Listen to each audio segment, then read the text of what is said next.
No one. What's up, Gator Nation, and welcome into another episode of the Gators Online Podcast, live from Spurrier's Gridiron Grill. Nick Torre, Zach Abolverdi here to recap the spring game, as it is now in the books and they have concluded camp. We'll give our takeaways from all that in the first segment, and then the second segment, we will be joined live in studio by Florida Gators offensive lineman O'Cyrus Torrence to talk about his path to UF, his first spring here, and what he thinks about his new team.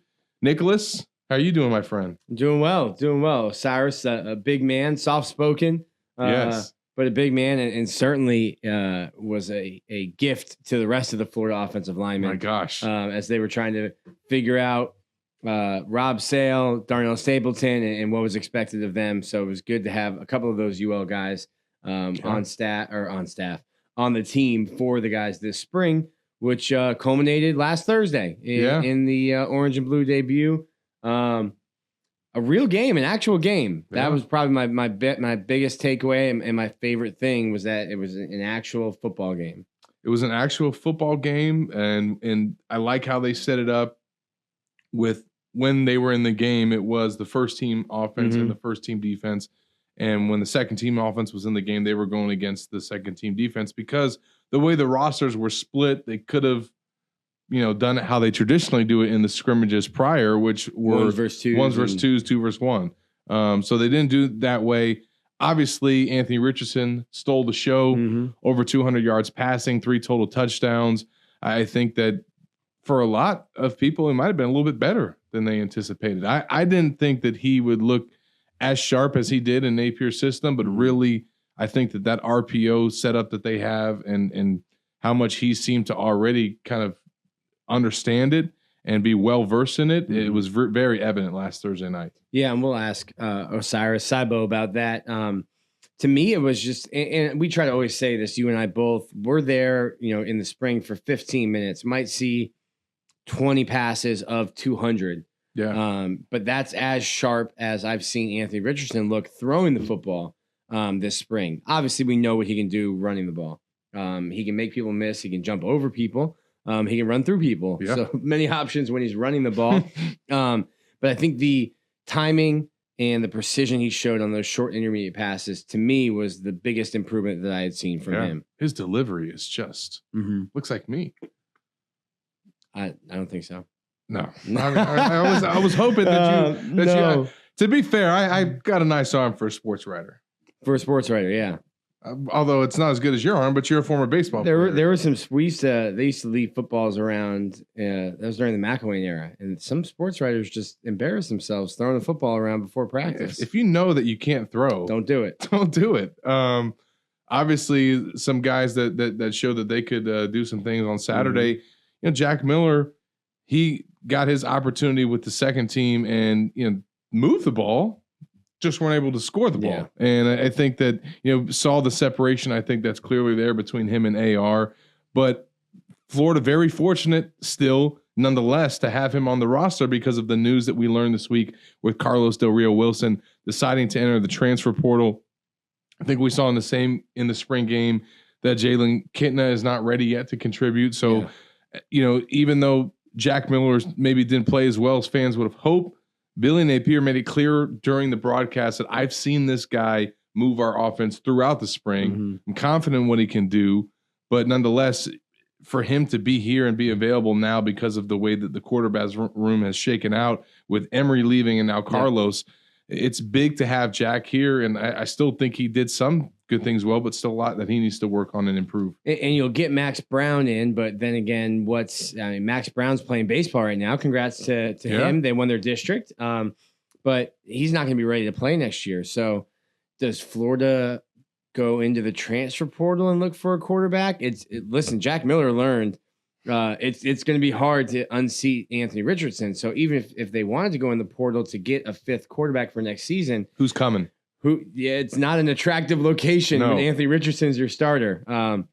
So to me, I think you're fine with 4, but obviously Billy Napier is comfortable with Jack Miller, and Jack Miller is going to be the clear number 2. I think there's a clear separation between 1 and 2 and 2 and 3. Which is why Carlos left. Yeah. And I think that outside of the quarterback position, we saw some guys step up and put on some standout performances in the spring game.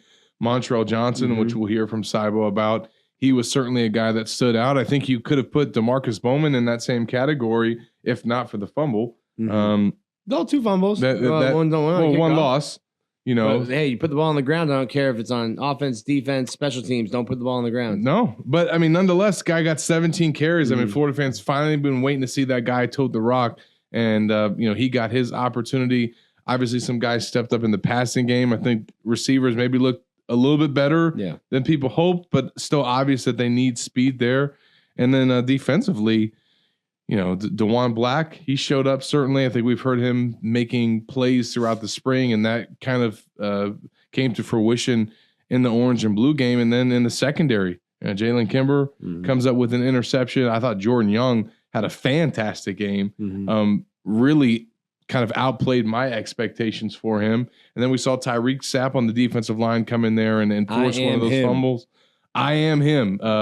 You know, a guy that was a former top 100 recruit, had Alabama really coveting him and decided to stay in state and has now had a chance to develop. Remember, it was a late arrival for fall camp. So that kind of set him back at the start of his career. But all in all, Nick, outside of the quarterback position, what maybe some of your takeaways from this game and your feelings about this team coming out of spring? Well, just a little nugget for the Gators Online listeners. I think Tyreek Sapp, he had a child after last season. I think we saw it kind of with Dominic Easley.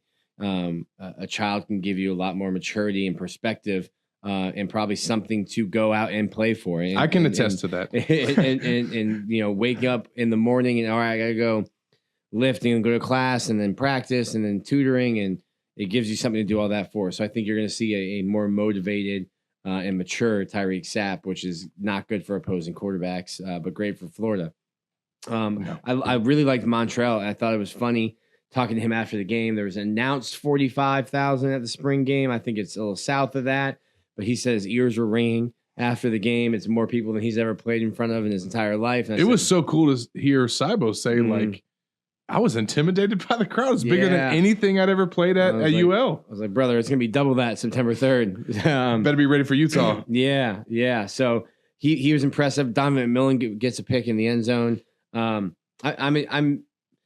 pleasantly surprised, I think, with the secondary with guys like Jordan Young, who I didn't expect much from. Jalen Kimber, you know, I wrote, hey, he would have started for the national champion last year if not for a shoulder injury, but then was banged up in the spring a little bit as well. So it's kind of like, what can you expect from this secondary? And I think I was surprised with how well I think they played, and I'll project them to be better in the fall for it. I still am not completely sold on the safety position. I think that the corners showed a lot more to me than the safeties. I think that Donovan Pickmillan, as Gators football just tweeted out, that was an encouraging sign to see from that spot. I just don't think the quality depth is still there yet. I mean, they got a lot of bodies, but I just don't know how many they have ready for that position to be. I saw a lot of guys still, a couple blown coverages still.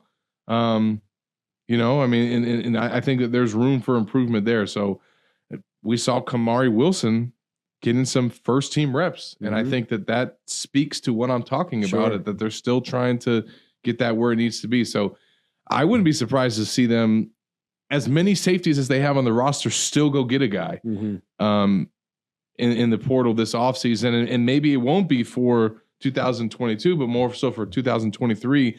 But just across the board, that quality depth, top to bottom, is not, I think, at safety where it needs to be yet. And I saw that in the spring game. So that's a little bit of a concern. I think it mentioned the speed at wide receiver. There's no doubt that they're going to address that. And, you know, we'll see in the trenches if they find somebody that they want to bring along. And like you mentioned, it'd be great.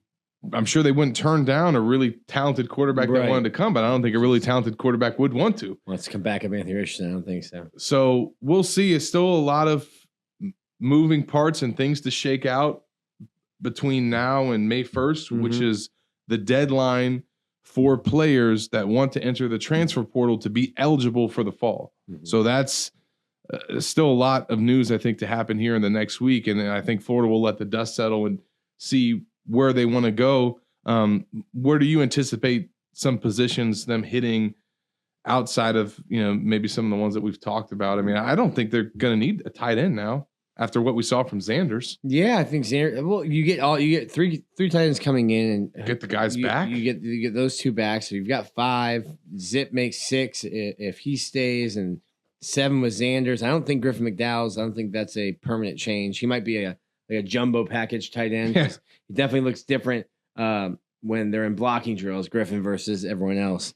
Looks like he'd been playing some defensive line and moving bodies before. So I think positions I would look at, safety probably, like you said, with a starter in 23. I think I'd look at interior defensive line. You need to add some depth there in a bad way. Because, you feel great about Jervon and Jalen Lee. And then after that, how many plays can a 420-pound Des Watson give you in a game? Is it 5? Is it 10? Is it 13? Yeah. Do you need someone that can play more consistently, or can he get his body into a place where he can play 25 snaps if you need him to? I think safety started for 23. I think inside linebacker and interior defensive line are probably the 3 biggest that I would look at. You maybe even use another offensive lineman. Yeah, and again, I think some of these additions will not necessarily be for an immediate impact. Some will, but some, as Napier said, we feel good about our starters, our first team guys. We need some more either guys developing behind there or that are ready to go waiting in the wings. And I think that they're going to try and find some guys that fit into that puzzle that they're trying to piece together. So we're going to get ready to jump to this break. I do want to mention one thing that I did enjoy from the fallout of the spring game was that the competition did not stop. What timing Frank too and on beans, our part? baby. Yeah, the timing on our part. I feel like Napier. Some coaches won't embrace Steve Spurrier. Not that they won't embrace him, but it's hard to follow. Some are intimidated, Nick. Say it like it is. Intimidated. He's doing so many things that Spurrier did at Florida. The trophies that Spurrier talked about, we saw that 5 hours later. Yeah, it was at so halftime cool. of the game. Spurrier said the winners got steaks, the losers got beans. That's what we got. There was a feast. Florida's the blue team got New York Crab strip, legs. lobster, crab Lobster legs, and mac and cheese. just fed right. And it looked like Dan Mullen's diet program for the Orange team. Well, that's what somebody said in the video. The Jamaican bacon's back. This is some Dan Mullen stuff. Mhm. What is this? And it was literally Frank and beans, white rice, and rolls. It was like little cocktail weenies. Finley Graham was not happy. No, you're on the wrong team, Finley. So now the guys that played both ways, what boat were they in? Did they get? I mean, are you putting your Franks and beans on top of your steak? You gotta go by the roster. You just no. If you played both ways and you get an option, your Franks and beans are more for the orange team. I played on the blue team. Well, congrats to the blue team on the 34-0 shutout. We finally got to get our first glimpse of Billy Napier's Gators, and now a long discretionary period that we will wait until we get into the summer months, and we'll talk to O'Cyrus Torrence about that discretionary period and many other things right after this break. You're listening to the Gators Online Podcast live from Spurrier's Gridiron Grill. Hi, Steve Spurrier here. You know, making a reservation at my restaurant is easier than a Saturday afternoon homecoming game against Vandy. You don't have to call or email. Just go to spurriers.com, hit the reservation button, pick a date, number of guests, and a time. It's so simple, I can do it. In fact, I just did. Maybe I'll see you tonight.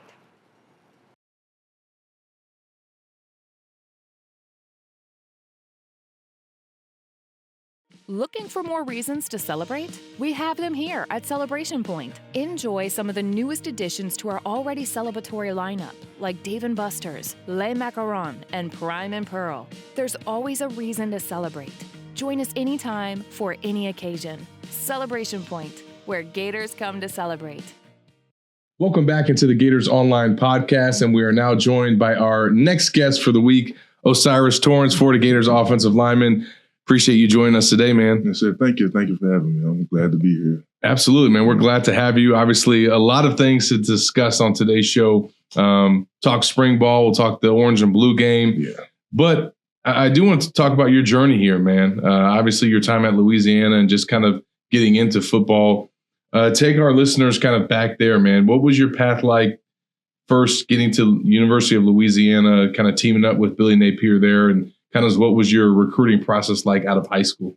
My recruiting process out of high school, it was slow for the most part. Like, not too many schools actually came in because I was from a small area in Louisiana. So like my junior year, once they actually started coming, they got kind of exciting for me because like I wasn't expecting it. But like I know the one thing I do remember most of the time was there's always somebody from US that contacted me. Like even when I first, let me see, my sophomore year, Coach Nathan, they wasn't at UL, but like my junior year, that's when they got hired. Then they came. Then like they started sending me letters. Then my senior, they kept on. And then even when I got a new coach, they wouldn't contacting the coach. They was just calling me, like straight to me, talking to me. Like when they come to the school, they would text me like I'm in the office. Like I'm like, you got to tell my coach first. Like they always just kept like some type of relationship with me. Other coaches from places they talk to me and text me, but like the way they showed how they cared with you and like Coach Nathan, it was just different. So like I just automatically leaned towards them. Then when it was time to make the decision to go, it was easy. It felt what was right. And then once I got there, I mean, I fit in the system perfectly. Like when I met with Coach Nate before I went there, and he talked about the system. At first, I didn't understand exactly what he meant, but once I went there and like started with the summer process, and then slowly got into the season, that's why I started understanding like exactly what he was telling about how they're gonna make sure everything's structured for you, and you're gonna work out. Like we gonna turn over every stone we can to make sure you're ready for whenever you have to play. Because when I got there, I don't know what they were expecting, but me, myself, I thought I was going to redshirt because I was downplaying myself in my head. Yeah, but most linemen do. Yeah, that's what I'm thinking. So like I'm just going through the motions really till like towards the end of summer. Then I start seeing they start putting more and more pressure on me. It's like they must want me to be able to play if anything happened. Then slowly but surely as the time come, like my O-line coach started talking to me in the middle of fall count, like, you better be ready to play. Like, they getting on me like I'm starters. I'm like, Coach, I just got here. Like, I'm still trying to, only reason I was able to get in the plays right because the people on side of me was helping me. So I'm like, without them, like, I'm half as good as I feel like I am. So it's like you're calling the plays, but he's telling me what the play actually is. I'm looking at the play like, I'm looking like, that's the play, but look at the center like, what do we got to do? Because I didn't know, but like, so I feel like I had to get like, it's just basically they just end up forcing me to have to like do the extra stuff to get to know the plays because I knew what they was looking for, like what they wanted me to do. So like it's the early little pressure and like the early involvement with me. Like they ain't just he a freshman, just waiting, put him to the side and save him for the night. They had me like coaching me up like a starter from the jump. So I think that helped me too. And you mentioned like you weren't a high profile prospect coming out of high school. What do you think that they saw in you that made them feel like, yo, this dude can come in and help us right away, which you did? Yeah, I guess I feel like they saw like the work ethic, like, cause like from high school, like we had a small team, so a lot of us had to play both sides, and I was one of those guys. I just stayed on the field. Because you got that offer from Georgia to play defensive line. Yeah, so that too, like I was good at both of them, and then they seen like he can play defense, we could use an offense. So I'm guessing that, because really, I forget, but when you first started talking to me, it was a D lineman coach. So he came in recruitment for that. I had to tell him, like, Coach, I like O-line. And he got sad, but he still wanted me to come. Then that's when the O-line coach started coming at me and stuff like that.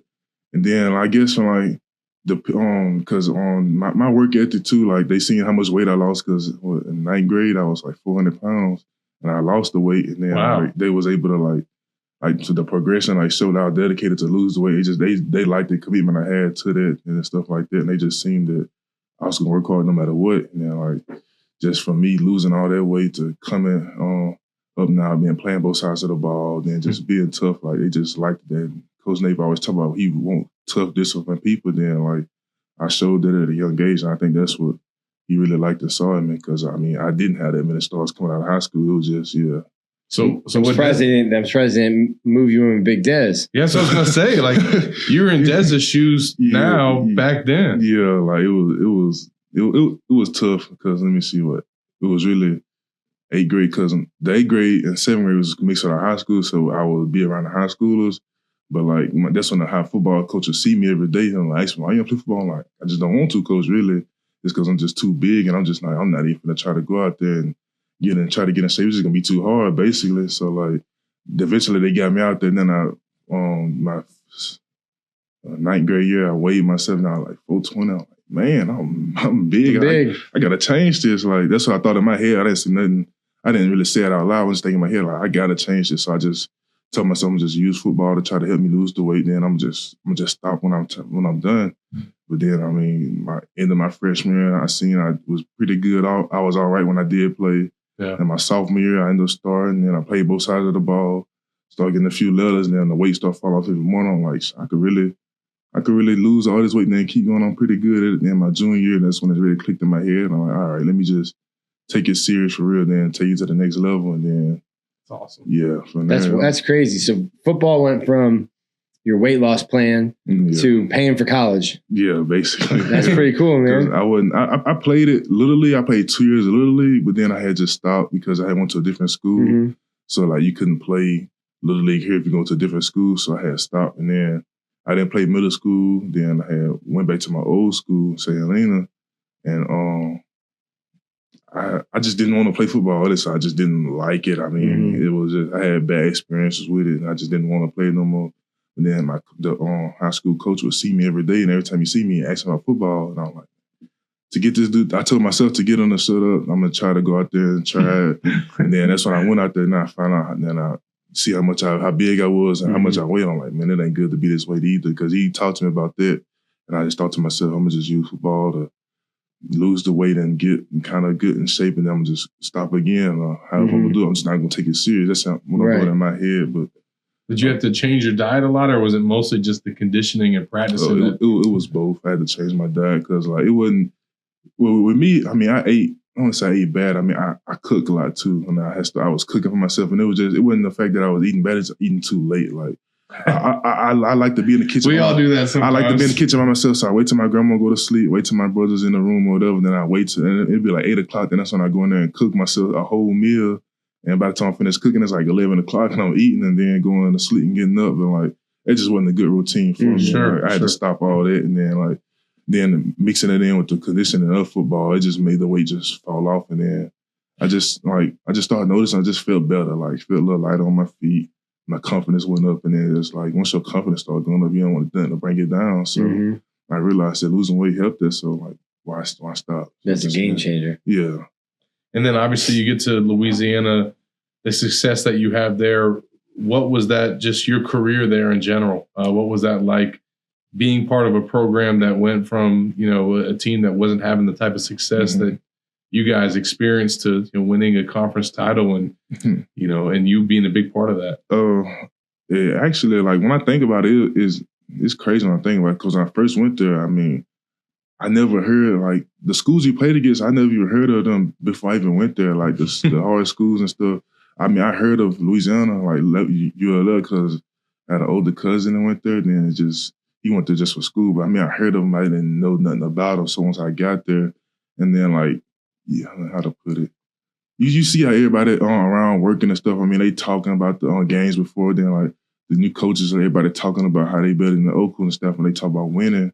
So you just kind of get the feeling in the air like that's what this coach staff here to do is win. Then like we started started playing. Then like.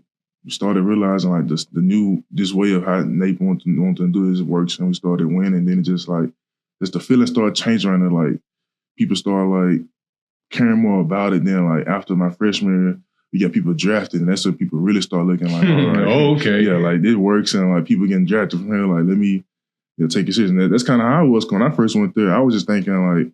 I'm just play college football. I wouldn't even think, honestly, it's the same thing how I was in high school. I was thinking about the next level. I'm thinking, like, I'm still downplaying myself at this point. I'm thinking I'm not even going to be that good to play here. Then once I start, then finish my freshman year off, and then get the little freshman All-American thing, I'm thinking, oh, this is nice, but it ain't that important. But then I start seeing, like, it is, like, because I started, like, coming on people's radars and stuff like that. So after my freshman year and, like, the all-season and stuff like that, I had a coaches meeting, and we talked to the coaches. I was like, man, my coaches told me like they failed if they don't get me to the NFL because of like the potential I showed. And I was like, and I thought about it. I'm like, you right, coach. And then to myself in my head, like they got a point. Like I got to take this serious because I can do that because like I just played with two dudes who did, and then like I'm showing like the same type of potential they showed. So I'm like, yeah, I could. Wait a minute, you've had some coaches that seem like have helped push you along the way. I feel like I wouldn't have got here without at least 4 or 5 of coaches I had growing up from high school to the coaches I met at UL. Like coaching has been a big part of like getting me here too. I feel like because like if you have a coach that don't push you and just like if I would have had a coach that didn't push me, I'd probably still be who knows. Honestly, like every coach I ended up coming in contact with didn't let me settle for what I was trying to settle for. They always just kept edging me on and pushed me, and even if it was uncomfortable, and that's what a lot of it came from. Them pushing me out my comfort zone, and then I feel like that helped me like grow and just evolve even better. And like you might be back in Louisiana fishing right now if it weren't for some of these coaches pushing you. Yeah, I'll be back at Louisiana doing fishing, just not doing nothing productive at all. So I am thankful for that. I had that. And then obviously, ton of success at Louisiana. My man didn't give up a sack in 3 seasons. Pretty good stat to have. Hold on, don't jinx him. There's a whole nother season coming up. Well, I'm not gonna those seasons are in the past, but that obviously is going to attract a lot of attention. When that season wrapped up, Coach Napier made the move here. What was your thought process like? Were you thinking, let me try and test the waters of the NFL, let me potentially stay at Louisiana, or let me go to a new program? How did you kind of deal with that? During the season, because I had seen the no sack thing like during the season. I'm like, man, that's pretty good. That's when like one of the first time I seen something about myself, and I thought that's pretty good, like no sacks. And then I started thinking like, I'd be watching NFL games. I'd be like, man, I could do that. Like so during the middle of the season, I'm thinking like I might have to leave this shit because like I'm trying to. Because like one of my goals tended to me want to help my family out too, like my mom and my grandma. Like I gotta get them to a better situation. So I'm thinking like if I go to the NFL, like right now, if they say 5th or 6th round, in my head I was thinking I'd take that. I could get there and work my way up like I did here. Yeah. So like that's where my mind was. Then so at the end of the season, what it was, like we had 3 to 4 games left. You start hearing rumors about the coach here got fired. Then people start talking about Napier and his name. Like, this was the 2nd time. So I'm thinking, this like happened last year. Saying the same thing last year. So, like, 2 more games passed. And then this was ULM game before our conference championship. That's when they started saying it even more. Then after the ULM game, they announced it. Like, he getting the job he taking. So I'm like, man, that's crazy. So I'm thinking, like, my first thing I thought was, like, it'll be easy for me to just leave and go to the NFL now. Try to declare now because, like, the new coach, I don't know the new coach, so it ain't gonna be too often to like tell me to stay and stuff like that. So I'm like, it's easier. Then I get finished with the conference championship game and stuff like that. Then coach leave, and then like I'm just sitting there thinking, and then like I see like people talk to me, and then I'm thinking like it's a big draft coming up. Then like, what if I have a good year somewhere else, but not here, like at a bigger place than I thought. And Coach Napier went to Florida, and I'm thinking like, would he want me there? Like, would he not? Am I good enough? I'm like, they got a bunch of me's over this, the SEC. That's what I'm thinking in my head. Like, there's a bunch of me's everywhere. Like, they good over there. And I'm thinking, we got a theme going with you. You some self-doubt. Yeah, like, it's self-doubt happening. Yeah. Like, I don't know where it come from. Honestly, it just happened. Like, I try to, I guess for me, it's like, I don't want to get a big head. Because when I get a big head, that's when I start messing up. So it's easy for me to stay humble. Yeah, do my best if I just stay humble. So that's how I end up doing. But it sometimes turns into self-doubt, which I try to do, but I'm thinking like, they ain't gonna need me over there. But I mean, I just, one day I'm talking to my people and I'm like, they told me like, you good enough to go in the portal, then if you don't see me, like, I'm pretty sure you good enough to go back to UL. Then I was like, yeah, you're right. So I did and went to portal, and that's when everything happened. My phone started blowing up. People, numbers, area codes I've never seen before start popping up, and I'm like, man, this is spam calls. Crazy. Yeah, this is Can crazy. you explain just the process of going to the portal? Because some people, like Tyron Hopper, was in and out of the portal, and people were making jokes like, "Oh, you hit the wrong button." What's the process of like actually going to a school, to the athletic center, and saying, "Hey, I want to enter the transfer portal"? You just talk to the compliance people, whoever at your school. Then like you let them know. Then they ask you a few questions like, "This is really what you want to do," and then they let you know like, once you do this, you can't use the facilities and stuff like that. So just make sure like this is what you really want to do, because like you can turn back, but I mean it kind of like creates a bad mood in the air, like you know the coach and stuff like this. So I mean for me, I had to text a compliance, then he asked me a few questions, asked me if I really want to do it. Then like an hour later, he said I was in the portal, and I said, all right. Then what I got done, he said nothing.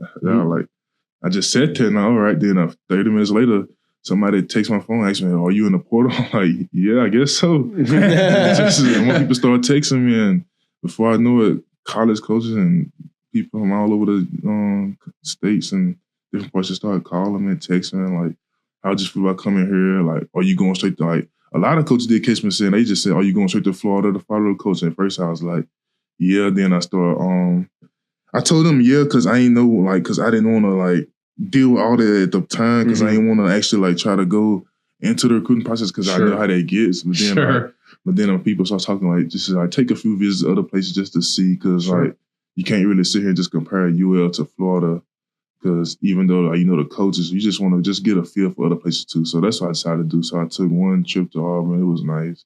Then I went to LSU, and then at one point I wanted to be LSU because I didn't want to go too far from home. But then it's still, like, for me, like, not personally football wise, still just wasn't the best fit. And then I came here, then I, like, it felt the same as with you or the coaches, but just in, like, I don't want to say better environment, just in a different environment. I feel like that was good too when I came here. And I just, like, it just felt like home, even with a lot of coaching stuff here. Then even with the new players, it still just felt like home. Like, I like it here. Like, it's just a bigger UL to me. Then, like, I'm not too hard to please. So I'm like, it's nice here. Then I'm like, yeah.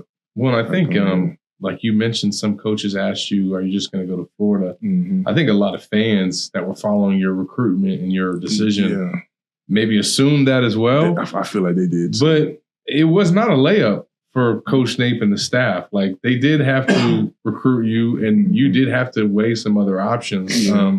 You know, what was those conversations like with Billy, where he first reached out to you after you entered the portal, and he's trying to sell you on coming to Florida? I mean, and then obviously you got, you know, Stapleton as well being a part of that. I mean, that is one thing I did like about it. They didn't pressure me. That's how I felt. They pressed me, like, talking about, hurry up and get me here, like, come around. I didn't feel too much pressure from Coach Nape or Coach State when they was talking to me, recruiting me and stuff like that. And did it feel weird? It did feel weird. Like, it felt weird once I came here. And, like, once I came here and committed, like, it felt weird to me. I don't know if it's him, but it felt weird to me for, like, the next 2 weeks after I came here, after the whole situation. But it felt weird a little bit. But I mean, it wasn't no. Let me see. It wasn't no bad feeling though. I mean, it's just. I mean, they recruited me. Just they wanted me to come, of course. And then, like, it just showed them how much they really appreciate me and care. Like, from the work I put in with them at UL and stuff like that. So I mean, it made me feel a little good that they actually still wanted me, because I mean, I told you at first I didn't think they did. Yeah. So when I showed that, when they showed that they wanted me, it made me feel like all the work I did back at UL actually, like, meant something. And, like, it's kind of paying off now. So, like, it made me feel good. And obviously your phone showed you that a lot of people wanted you. Not talking down on UL, but some of the schools you went to, Auburn, Florida, LSU, have more resources. What was it like just, you know, coming from UL, from a small high school even, and seeing just, like, the facilities at Auburn, at Florida, at LSU? It just showed me, like, how much, I won't say how much missing, how much bigger things can be and stuff like that, and how much better, like, because, like, coming from high school to UL was, like, I thought that's the best it could get, because, like, my high school was small. Our coaches was our trainers. So, like, we got hurt, the coach gonna go check on you, then go back to coaching. So when I went to UL, it was just a big jump. And, like, to me, everything seemed perfect. But then when I went to the portal, then when I took a trip to Auburn, LSU, then came here, I was like, UL was nice, but I mean, these other places are nice too. Like, you know, like, they nicer too. And then plus they get a new facility that makes it even better. I mean, they just got stuff that other places just don't have. And you look at that when you're in recruiting too. I mean, I kind of forgot about all that. Like, the whole stuff you look at in a recruiting process. I'm just thinking about football. I'm not thinking about the small parts around the system. I'm just thinking about getting on the field and playing at this point. Yeah. But, like, the stuff around the system is important too, like the facilities you in, like even the locker room you sitting there chilling before practice. If it ain't comfortable, if it's messy or something, you ain't even gonna be want to practice. You going there, like, sitting there, you want to have a place that's nice and, like, chilled, a good peace of mind. And I had that at UL, but when I went to other places, I seen that you can have it other places too, because, like, they stuff is nicer, just as nice, or if not nicer than what I'm used to. Then it just opened my mind up to, like, the different varieties of, like, how other facilities are, and, like, how big and how much nicer it can be, and, like, there's a difference in the atmosphere and stuff like that too. Now, before we get into the practice field and kind of what you went through in spring ball, what was the transition like for you here at Florida? Just, getting used to Gainesville, getting used to your classes, and just kind of adjusting to your new life. You're from Louisiana, so I know the food down there. Yeah. Have you found anything good here yet? I found a few good places. A few places. Some of the best places I tasted was at the facility when they like had the food come to us and cater for us. Like it was some of the best places I had. But I mean, it honestly took a while because I was used to the food out there in Louisiana. But like the environment itself was nice. Like it's like a football. It's like a college football town, and like I haven't really been in that before. And like just being here and like just seeing like the love that they get here, like not just football, but even for all the sports too. Just like it's just nice to like really appreciate it a little more as an athlete. And that's what you get here, and like just then the transition like with school, like the system they got for the players, like school wise, just makes it easier for them to like transition here and like fit in and like not have to stress or worry as hard. Like they make it as smooth as it can be, and it makes it easier to like just hit the ground running. That's kind of what I did, honestly. Like you spend as much time in the Hawkins Center as you are in the locker room. Just about, honestly, like because like at the Hawkins Center, you see all the players over there anyway. Then you just like with the advisors and stuff. So I mean, yeah, it's just basically like another locker room almost because they're down the hall. You see different players and stuff. So yeah. How much was foundation and identity, those two phases? How much were they similar at Florida to what they were at Louisiana? There was, for me, almost exactly the same, honestly. Like, we did the same stuff. Only thing I could say is, like, at Louisiana, my last year, it ramped up faster because we was more used to the program. Here, it started out slow, then it ramped up kind of fast in the middle. This was easy for you. It kind of was, honestly. Like, the first few days, it was easy because, like, we running hundreds, and I'm like, we running just 8. Usually, we're going to start off with 12, but that's just because we was used to, like, running them at UL. You guys were conditioned. Yeah, so like we were used to their type of conditioning here. The conditioning they did here was different. Like they would do more, long distance type conditioning. And then like when we first started off, we started like with short type conditioning, and then we built up to the long distance conditioning. I think it was just getting more used to like starting over again with new people, and then like trying, because when I came here, like I didn't want to come here just be the new dude that knew everything and just standing out like trying to show everybody this the way, like this how you know. I didn't want to do it, so I kind of stayed back with the package, just trying to like did it how everybody else did it. Like I knew it, but didn't know everything about it. But I knew how they wanted everything did. But I just kind of sit back and like trying to teach the other players a little bit. I just kind of like sit back and try to learn a little more about it. Like they don't like to not like be ahead of the pack too much. I just didn't want that attention there early. But and Coach Nape has said that I think Scott Strickland said this as well, that he built his program at Louisiana at a G5 level, like a Power 5 program, and that he ran it almost like things were done at Alabama. Have you seen that process basically just translate right over to Florida? It really is. How like things are operated? Yeah, that's what I feel like, because doing our workout at UL, we was like a couple days after practice, we were like, this can't be no regular group of 5 workout. He gotta be stealing this from something like Bama or something, because like the warm up get me tired. Like running across the field and like the practice warm ups be having me tired. I'm like, man, this is different. Like that's what I thought my first day at UL. Then when I came here and we did the warm up, and then the players here was talking about the warm up. How I was talking, I'm like, yeah. So I was just wasn't tripping. So it's a legit warm up. So I'm like, it's not the regular work you would catch a regular G5 school doing. This been work that like the bigger schools do, like the Bamas and stuff, like LSU and stuff like that. So like, how did that make you feel? Like the first practice at Florida, you've got guys who are your age thinking, man, this warm up is hard, and you're like, oh yeah, I remember that from 3 years ago. My first warm up in this system, I was thinking the same thing. At first, it kind of made me feel like a little relaxed. I'm like, yeah, I guess it just wasn't me being out of shape. It's everybody hit everybody. Like then I start feeling a little old because I'm like, man, I've been here 3 years. I'm like, man, you definitely didn't have any self-doubt. Yeah, I had no doubt. So like it made me feel a little old, but then I started thinking like, this made me start thinking about the system as a whole. Like this system we've been through really was hard, but like they made it. I just got used to it, and it kind of got a little easier.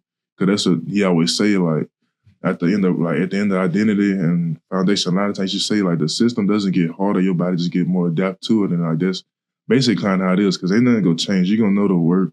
Yeah. What you got to do before you do it. So like it's there to get done. Your body just got to get through it. Then that's basically like how the program does is makes your body used to the hard work. And the work doesn't get any less harder. Your body just get used to doing it. Then you're able to do it a little easier. And like that's kind of what my mind was on it. But, So you guys are in phase 4 now. What is the discretionary phase for fans? It's basically players trying to like relaxing and like take the because like spring it's like You get beat up during spring. you get beat up during spring is almost. I saw what Richard tweeted this week.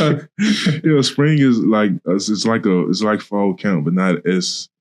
I don't want to say as intense because the practices itself are just as intense. It's just you get a little day off in between, which is fall camp is every day out there every day, and then you get that one day off on during the week. But like, I say. Loving it, I would say. Yeah. It's kind of time to just get your body back right. Yeah. Let your mind relax. Yeah, like it's like little vacation time. Mm-hmm. Like you just get get time off and relax. Like me personally, like I'm gonna work on the things I want to work on, like my little injuries I had over the spring and stuff like that. Then next week I start back working out. Like not working out, just on conditioning. Like that's my main problem. Like staying conditioned in the shape. And I hate to run. I hate to get in shape with the team because I mean.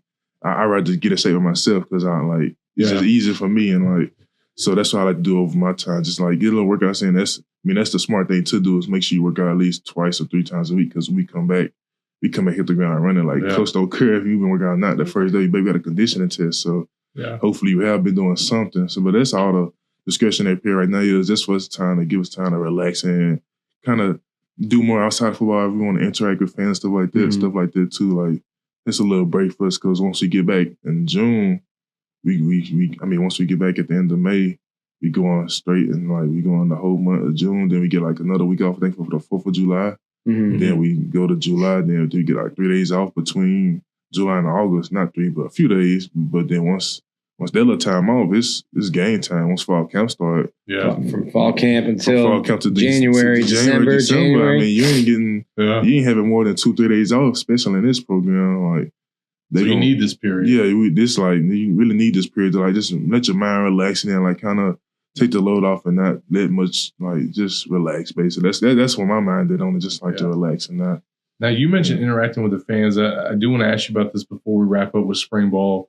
You got to take part in that barbecue event with the offensive lineman and Shannon Snell. Yeah. Anytime you can get your hands on some relationship ribs, you do it. Yeah, that was nice. How cool was that Gator Collective created that for you guys to just be able to interact with fans, especially somebody like you that's coming in and maybe wants to get a feel for what it's like with Gator Nation? Yeah, it was nice. For me, it showed me like I was surprised. Like, it wasn't a lot of fans, but I was surprised fans even came up because just the O-line. Like, who really wants to sit and talk with the O-line? Like, we don't have too much to say to people. Actually, honestly, like, I know I don't. 100 fans came out, though. Yeah, a lot of fans actually came out, and it surprised me. Like, it made me feel good, the fact that, like, they care this much about us. And, like, the Gator Collective, too, like, they actually set up and put it together for us to be able to do that. And, like, and then him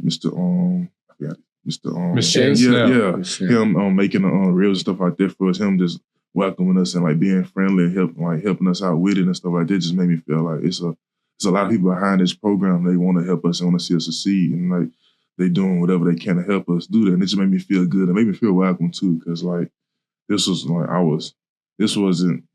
like 3-4 weeks in still, so I'm still trying to get my feet wet a little bit, and like getting a feel for everybody and the fact they did that for us. And then it wasn't even like, well, we had talked about it and like 2 weeks later it happened. So it was like kind of on short notice, but they still made it happen fast for us. And like people still showed up just to sit there and talk with us and to eat. Like it was nice. Like I really enjoyed it.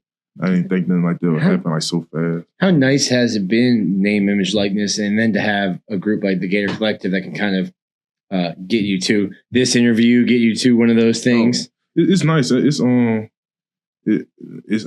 makes it easier to want to interact with people and stuff like that, because they makes it like they help work around your schedule and stuff like that. They don't just throw nothing on you like you got to get here at this time. And like they said like, nah, they would text and ask your house this time or like what you doing around this, like is you comfortable with this, like that. And that just makes me feel.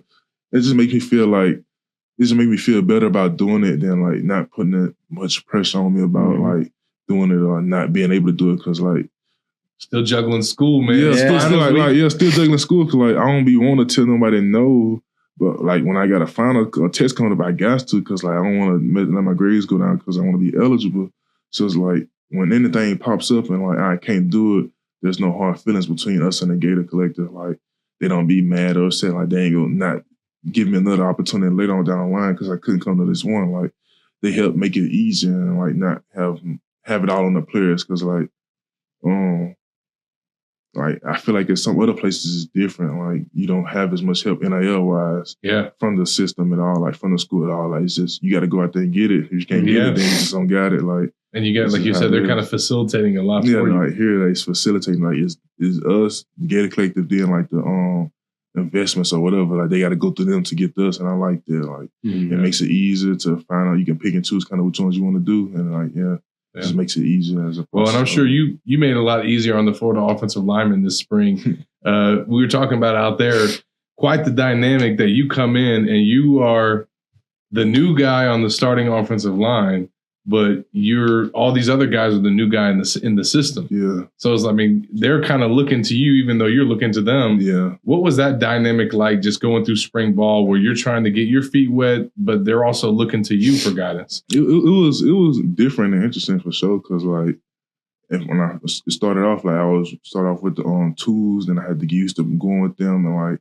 as I started rotating more and more with the ones and the twos, and like just trying to get used to them as a whole. Then I had to start like getting the feel of how like I block with them and all that. And while I'm trying to like tell them the plays and stuff like that between the plays, like I'm out here trying to tell the tackle to do, which I mean I knew it because I've been in the system for so long, but it was just something I wasn't used to because at UL.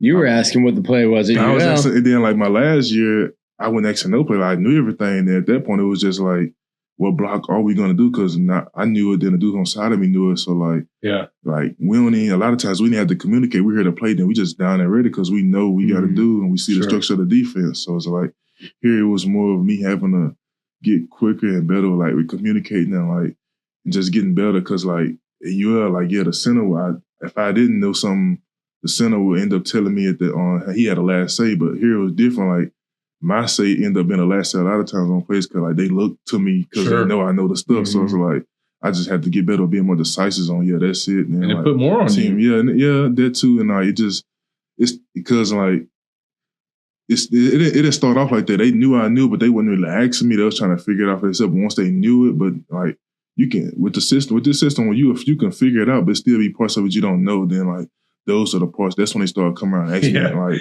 the small parts of like when should the guard have the center and when should the center be by itself and the guard have the tackle, like those type of blocks and like what a linebacker was and stuff like that, because that's a lot of our accommodations up front depends. It don't depends on the D lineman, it depends on the linebackers. Then I had to like that's what part they was confused at because it was different for them last year because like when I talked to them about how their system was last year, because that's one thing I had to do. I had to learn how their system was last year to see how they was thinking to help them learn this one better this year. And that's what was kind of hard for me too. But I mean, that's interesting. That's something that fans wouldn't really know. Like, okay, I'm trying to teach them this one, so I need to learn what language and what they were doing in their last system, which I'm not going to ever have to know other than just to help them learn this one. Sounds like a 4D player. Yeah. He knows about those 4D players. A little bit, yeah. I try to be, so I had to learn a few of their calls from last year and see like what, because like last year when they make the mic, that's who they was going to, like where they're going to the mic. But here when you make the mic, you telling the mic for the running back or like the quarterback. So it's like,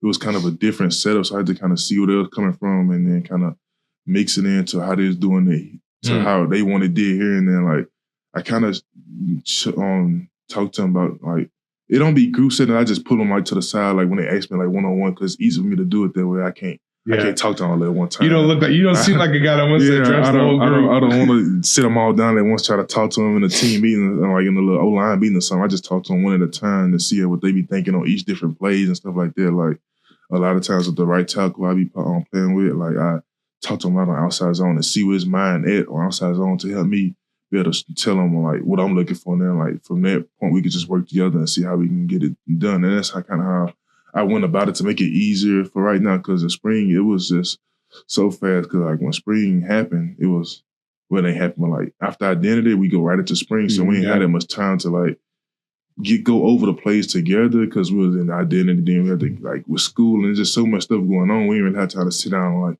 actually go over some of the stuff. So like on the fly, like during spring, that's kind of how I like pick their minds and like see how they were thinking about each plays and like trying to help them out with like the calls and stuff like that, and a lot of like the terminology. Yeah, the terminology and stuff like that. And because like I know the defense too. Like some of the defensive calls, I know some of the defense calls, so I help them out with that too. Like when I hear the defense calling something, a little cheat code. Yeah, oh, all right. So I hear they calling whatever they little pressure is. I'm like, all right, the D line coming back, so let me call an offense to help us out with which the coach would be wanting the center to make the call, but like he don't know it, just so I just make it for him to help it easier. Like if we all wrong, we're all right, and the other way around. So like, I tell you what though, man, if you would have went to LSU, this line would have missed you this spring. Yeah, there's no doubt about that. You know, before we let you go, gotta get your thoughts on AR-15, man. What's it like being able to block for him, and what do you think that this offense can do with him and some of the other pieces that you guys got? I feel like with him, we can be real special, like because like I ain't really seen a quarterback like that before, like not in person at least. Like when I first came out, I was looking at him like when I got here. What position did you think he played when he first got here? He had to be a receiver, a linebacker, or something like not linebacker, just like I'm just thinking like he's not a quarterback. Like I ain't seen no quarterback like really muscular, built like that. Like he was like big, and I'm just looking like he might be a receiver. Tight end. Could be. I'm thinking maybe it's safety, maybe outside linebacker. That's scary looking like, safety. That's what I'm saying. Like then I see him at quarterback. I see him at practice throwing the ball. Like, I know this ain't our quarterback. Golly. I see him it was after one of the identity runs. I see him sitting back throwing the ball. I'm like, I hope he's a receiver catching it for the quarterback. And I see him getting ready to throw the ball down here. I'm like, so this the quarterback. And I start seeing like, then we start getting at practice settings. I started like blocking for him and like seeing like watching the film at home. Like he's nice. Like we can be pretty nice with it. Then I start hearing about he can run too. I'm like, you know he can run. So like, he can't run. So the first scrimmage come around, I seen him break the pocket and take a run. I'm like, man, 80-yard touchdown he had. He can run too. Like that's crazy. Like he that big, he could throw it in running. Like I don't see how nobody can stop that. If we block it from up front, then like we have a solid run game. I don't really see how you could stop a quarterback. You could bootleg it out on the play action. You looking for the run. He could run it. He could throw it. We could run it because we got a good line up front. I mean, it's just hard to stop. I mean, that RPO was looking good in the spring game. And that's what I'm saying. There, they can't touch it. He not. I don't think he probably the way he be looking like he running. I don't like he running trying his hardest, and he's still moving fast. Yeah. So it's like I want to see it in the game. I want to see him like really trying to see how fast he really is. Because like in the practice setting, you know he be trying, but he probably don't be running full speed. Like plus, no one's gonna tackle him. Yeah, ain't nobody gonna tackle him. So it's like it's a different mindset. I want to see in the game. It's different when you're being chased. Yeah, when you're being chased, when you know they gonna get to you and like really try to bring you to the ground and probably try to hurt you or whatever, you gonna. Some different speed and strength that come out. I'm just curious to see how that be in the game. Well, I know he got up to like 20, 21, almost 22 miles an hour against USF last year. And that was in pads. His first two games, he had a 70-yard touchdown run and an 80-yard touchdown run. That's what I heard. When I heard, I got to go see this. And I went seeing him. Like, he jumped over one man and ran over one man. He like a running back there on the ball. I'm like, it's crazy. Final couple questions for you, O'Cyrus. What was the experience like in the swamp? I know stadium was at half capacity, but just your first time being out there suiting up in the orange and blue, what was that like for you and your guys? It was crazy. For me, it was wild because like it was more people than the UL game. Like I expected to be a lot of people, but when I went out there, like I was like, bro, this is crazy. Like the Gator Walk was like the Gator Walk was packed on. Like they was talking about it'd be way more packed. I'm like, it can't. I mean, it can be more packed, but it can't be that much more packed. People on the team like, bro, it's crazy now. I'm like, all right, so.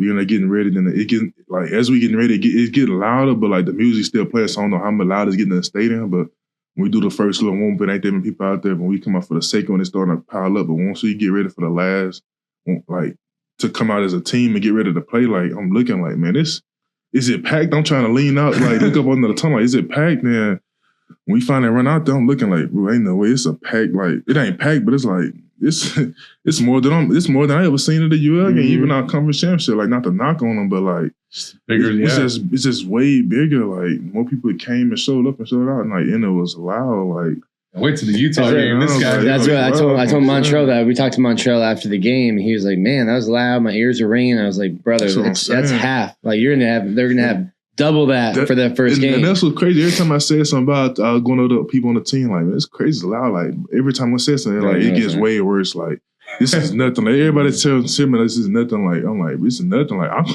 I'm shocked right now. Like, I can barely hear myself now. Like, that's like, this is nothing. Like, you gotta learn sign language. I can't imagine it getting no louder, but they say it gets louder. So I'm like, I can't wait. Like, my heart started racing a little bit. I almost got too serious out there in the spring game, thinking about it. Like, I just can't wait to see how the fans actually come out and like for the first game. Yeah. And what would you tell the fans to get ready for Montreal? What he's gonna bring to that backfield? You know, a little something. He gonna bring some explosiveness, some like definitely the first tackler gonna have problems every time. If he even get to him, having to go through us. So I feel like they gonna enjoy watching him run and like just the 1-2 punch combo of him and the other running backs, and even they are running the ball. I feel like it's gonna be nice. Did him and Cameron all talk, or did you guys make your decision separately, or what was that like? Cam came here before us.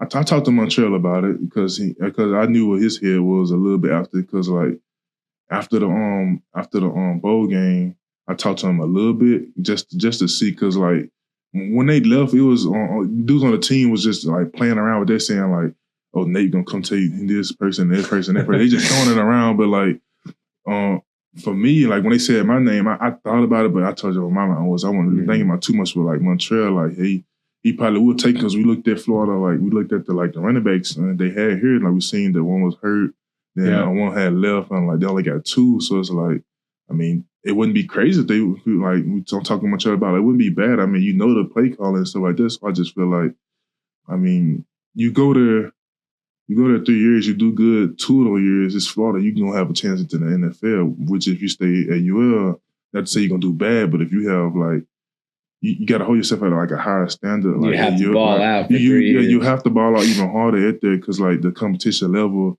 or so they say, is, like, from the NFL standpoint, they look at it like it's not as good. So they use it as a knock on you. Yeah, so, like, you have to do, like, better there.